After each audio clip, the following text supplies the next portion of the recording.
my life. And at that time, I mean, I remember the first message that like we talked in PMs, and I was sitting, because I was in this room right in that corner in a recliner. And that's like where I spent a good majority of my day.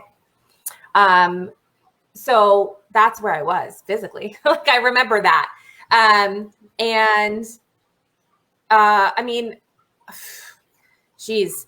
So, I mean, the beginning of 21, I mean, most days I was literally physically like laying head down on my kitchen table by 11 o'clock, noon. And that was like getting up. I mean, I wouldn't even wake up until 8 or 9 o'clock. I had nothing. I just had nothing in me anymore. I struggled when I first talked to you after our Connect call. I didn't even want to actually do the Connect call because I kind of immediately, no. I mean, glad I did, but I was expecting it to be either this person can't help me again, just like everybody else, or I won't be able to do this because it'll cost too much money because I'm sure it's not covered by insurance. Those were my two like trains of thought. And I thought, oh, well, I'm going to trust that she just hopped into my life for a reason. And I really have nothing to lose at this point. So let me talk to her. And so, we went through that Connect call. And I think like coming out of that, like there's this point, I think, with the way a lot of us are and what we've been through, where two things happen. We don't trust anymore. Yeah. We are broken. We have heard so many mean things. We've been called crazy. We've been just wanting to prescribe psychiatric medicine where, we're not believed. We've been released by PTs, hurt by chiropractors. I mean, like on and on and on. I'm sure there's so many nightmare stories.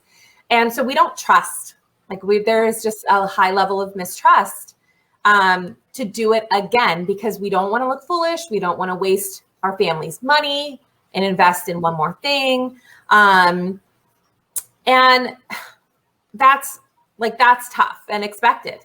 But I think there's also now coming kind of through some months of this work, I think there's also like a subconscious block for people like us. Like we don't feel worthy at this point, maybe, of being a healthy person, a healed person. I think there's part of us that hangs on to that brokenness because we don't know exactly who we are without it.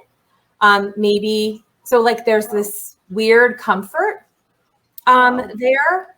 And we're so used to self-hating and hating our body and functioning in that fear-based anger.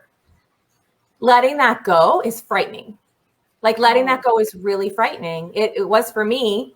And I mean, I can't speak for everybody, but you come to a place where you're like, I don't know who I am. I don't know who freedom, pain-free, happy, functioning Cinnamon is anymore. Like she didn't exist. And she might have in my mind, but she was so untouchable, unreachable, that it almost hurt to open up that hope there. I remember the first day I woke up pain-free. You remember me telling you about that? That I woke up pain-free? That was like right at the beginning. Oh yeah, I've done a lot of healing cha-cha-cha. That's like what I call it, cha-cha-cha. But like back and forth. And but then I'm like, but you're dancing. Like you're up. You're not in a wheelchair. You're not in your chair. Like, you know what I mean? And so that's how I look at it. And I think like the physical work that we do here, like, yes, obviously, like we do this physical work. And there's a lot still left to do. I can't wait until I lift weights. I keep telling Tracy that I'm going to get there. We're getting there. You used your bow flex in our session. I know. I can't wait. But the mental work too, like there's heart work here. Yeah. And so for some of us, probably more than others. I'm not saying everybody has this deep work, that like I did to do, but I think that it is key to healing. I think there's moments, of heart work that have to happen. But, I mean, just for me, being able to go from like, I won't take myself out of the world, but I don't care if I'm here, to 10 months later being like, I like there's still stuff I want to do.